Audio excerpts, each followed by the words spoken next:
Terima kasih pemirsa Kompas TV dimanapun Anda berada saat ini, masih bersama kami membahas tentang sudahkah disabilitas muda terfasilitasi di pemilu 2024.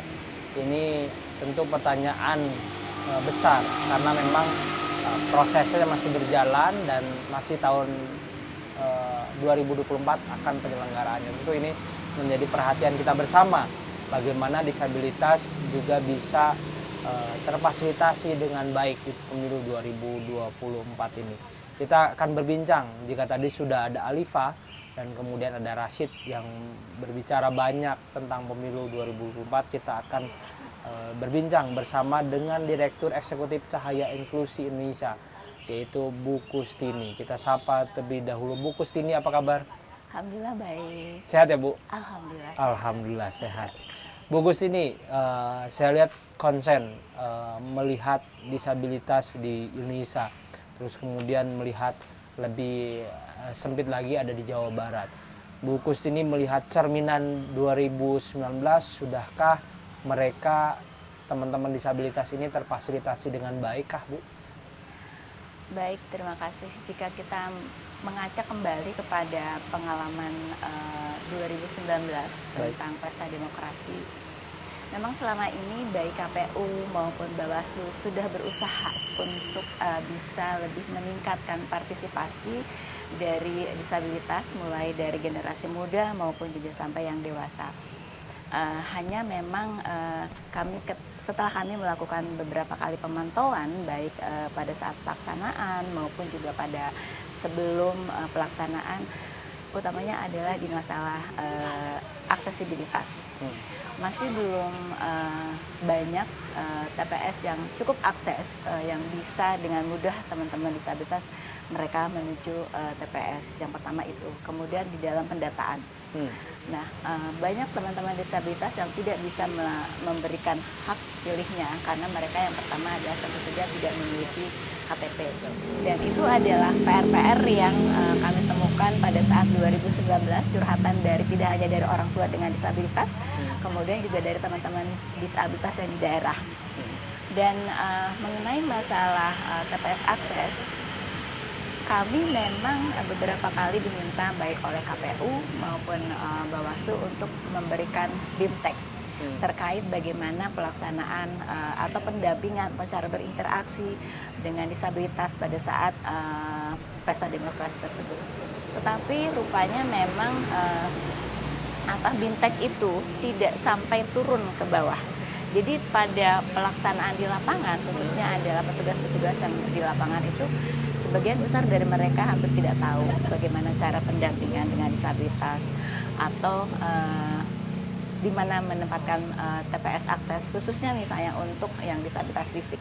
Itu kan tidak boleh berada di tempat-tempat yang misalnya berumput tebal atau misalnya yang berbatu atau misalnya yang di ruangan yang memiliki tangga. Tetapi fakta di lapangan ketika kami melakukan pemantauan masih banyak TPS yang ditempatkan di jauh dari disabilitas. Artinya aksesibilitasnya nggak begitu bagus lah ya? Aksesibilitasnya masih nggak begitu bagus gitu. Kemudian juga template untuk disabilitas netra.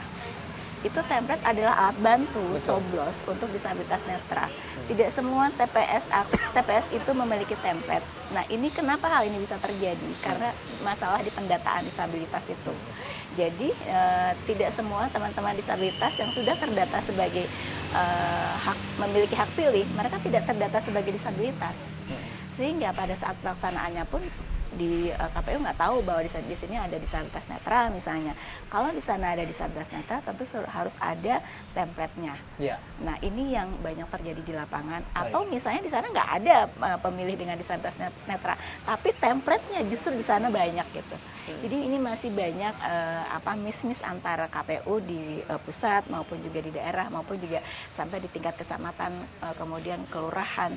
Itu masih belum banyak PR besar yang harus diperbaiki ke depannya, khususnya apalagi nanti di tahun 2024 kertas suara itu kan cukup menyulitkan buat teman-teman. Apalagi hari ini 24 partai. Betul, itu cukup menyulitkan, khususnya adalah untuk teman-teman disabilitas sensorik penglihatan. Nah, KPU sudah berulang kali melakukan sosialisasi, tapi itu belum, kalau kami melihat belum banyak melibatkan semua ragam disabilitas, khususnya adalah disabilitas intelektual.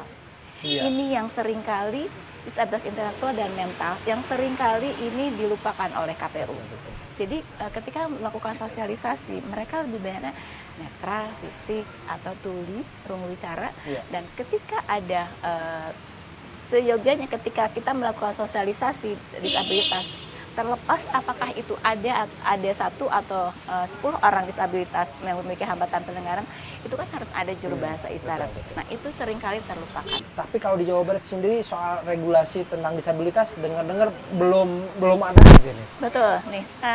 Kami menyentil tentang Perda Disabilitas ya. Perda Disabilitas Jawa Barat itu adalah Perda tahun 2013. Sementara Undang-Undang Disabilitas itu tahun 2016. Itu kan sebenarnya sudah ketinggalan ya, karena undang-undangnya sendiri tahun 2016, sementara perdanya sendiri tahun 2013.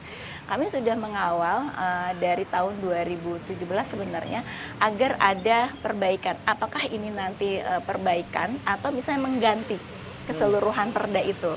Nah, pada bulan sebelum puasa itu bulan April, kami sempat melakukan workshop terkait perda disabilitas ini dengan instansi pemerintah Provinsi Jawa Barat. Dari Biro Hukumnya sendiri sudah menyampaikan bahwa ini harus diganti. Tapi sampai sekarang belum. Belum. Wah, ini menjadi catatan juga bagi pemerintah provinsi, apalagi kalau begitu ke daerah juga belum sampai sempat turun nih Bu, dan kemudian belum dibuat ya. Nah, sebenarnya ada beberapa kota kabupaten yang sudah memiliki perda disabilitas dengan mengacu kepada Undang-Undang Nomor 8. Hanya kalau seandainya itu kemudian perda disabilitas provinsi itu kemudian diganti, tentu saja yang kota kabupaten harus melakukan penyesuaian. Jadi akan lebih bagus kalau sebenarnya dari provinsinya dulu, kemudian baru turun ke kota kabupaten, gitu, supaya tidak ada. Artinya revisi, provinsi juga harus lebih cepat mengubah ini supaya memang di bawah melakukan perubahan-perubahan juga begitu ya Bu. Betul. Terakhir Bu Kustini, apa harapan dari teman-teman disabilitas, karena yang kita tahu Bu Kustini dengan cahaya inklusi Indonesia juga menjadi pendamping buat teman-teman disabilitas dalam pemilu 2024 ini. Apa harapannya? Harapan kami adalah teman-teman disabilitas itu tidak perlu merasa takut ya, tidak perlu merasa ragu, karena sebenarnya dari beberapa tahun 2019 kita pernah melakukan membuat satu pelatihan kepemimpinan generasi muda disabilitas. Dari sana banyak sekali teman-teman disabilitas yang belum pernah melakukan ikut berpartisipasi aktif di dalam pemilu ya gitu. Dan sehingga ini yang kami khawatirkan, bahwa kemudian suara disabilitas tidak tersampaikan secara langsung. Nah, harapan kami adalah teman-teman disabilitas khususnya yang nanti tahun 2024 mereka sudah memenuhi hak pilihnya, sampaikan hak pilihnya itu. Kemudian suarakan apa sih yang menjadi keinginan dari teman-teman gitu disabilitas. Karena tentu kebutuhan antara satu dengan ragam disabilitas tentu berbeda. Kebutuhan saya sebagai disabilitas fisik tentu berbeda dengan kebutuhan Alifah dan Rasid yang disabilitas sensorik penglihatan. Nah, harapannya adalah teman-teman menyampaikan sendiri apa sih yang menjadi kebutuhan teman-teman. Bersuara, speak up. Ini adalah tempatnya, tidak perlu takut, tidak perlu ragu. Sekarang sudah ada regulasi yang melindungi kebebasan dari teman-teman untuk bersuara. Untuk Baik, terima kasih Bu Kustini. Mudah-mudahan apa yang disampaikan menjadi harapan kita bersama. Semua disabilitas bisa bicara atau bisa bersuara dan speak up lah begitu ya. Dan banyak ragam media yang bisa kita gunakan, salah satunya dengan Kompas TV. Mudah-mudahan ini bisa didengar oleh semua stakeholder dan bisa. Salah satunya adalah regulasi tentang disabilitas di Jawa Barat yang harus cepat-cepat dieksekusi begitu ya. Supaya memang ada penyeragaman dan kemudian penyesuaian di kota kabupaten di Jawa Barat, karena teman-teman disabilitas ada di mana-mana, di semua kabupaten kota ada, dan ini butuh payung hukum yang jelas. Bu Kustini, sekali lagi terima kasih. Mudah-mudahan informasi ini bermanfaat. Itu tadi perbincangan kami dengan teman-teman disabilitas dan Bu Kustini selaku Direktur Eksekutif Cahaya Inklusi Indonesia, yang memang menjadi salah satu pendamping untuk teman-teman disabilitas di pemilu tahun 2024. Mudah-mudahan Anda bisa beraktivitas seperti biasanya. Salam sehat, selamat beraktivitas.